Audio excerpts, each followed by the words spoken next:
नमस्कार शेतकरी बांधवांनो, महाराष्ट्रातील शेतकरी कर्जमाफी योजनेच्या ताज्या अपडेटसाठी तुम्ही योग्य ठिकाणी आला आहात.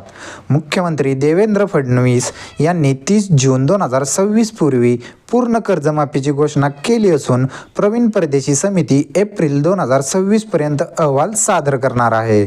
तसेच महात्मा ज्योतिराव फुले शेतकरी कर्जमुक्ती योजनेत 3 लाख रुपयांपर्यंतच्या कर्जमाफीसाठी नवीन लाभार्थी यादी जाहीर झालेली आहे. या योजनेअंतर्गत नियमित कर्जदारांना 50,000 पर्यंत प्रोत्साहनपर अनुदान मिळणार आहे. तर बघा शेतकरी मित्रांनो, जे नियमित कर्ज देतात त्यांना ह्या योजनेअंतर्गत 50,000 रुपये प्रोत्साहन म्हणून अनुदान देण्यात येणार आहे. तसेच पीक कर्जावर स्टॅम्प ड्युटी पूर्णपणे माफ झाली आहे. समितीचा अहवाल मिळाल्यानंतर 3 महिन्यातच अंमलबजावणी होईल व शेतकऱ्यांचे कर्ज माफ होणार आहे, ज्यामुळे लाखो शेतकऱ्यांना दिलासा मिळालेला आहे. अतिवृष्टीग्रस्त शेतकऱ्यांना याचे पहिले प्राधान्य मिळणार आहे. तसेच ही यादी तुम्ही कुठे तपासावी?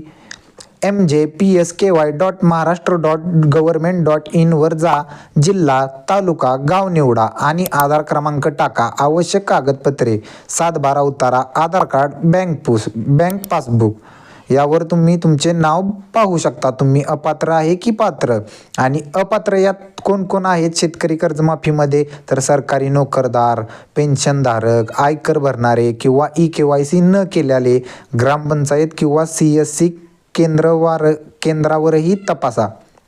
तर हे सर्व अपात्र असणार आहेत या कर्जमाफीसाठी.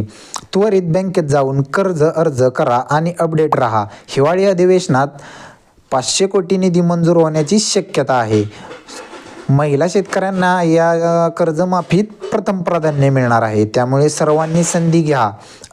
अधिक अपडेटसाठी सबस्क्राईब करा, लाईक करा, शेअर करा. आणि हा व्हिडिओ तुम्हाला आवडला असेल तर याच्या पुन्हा अपडेटसाठी या चॅनेलला भेट द्या. जय जवान, जय किसान. धन्यवाद.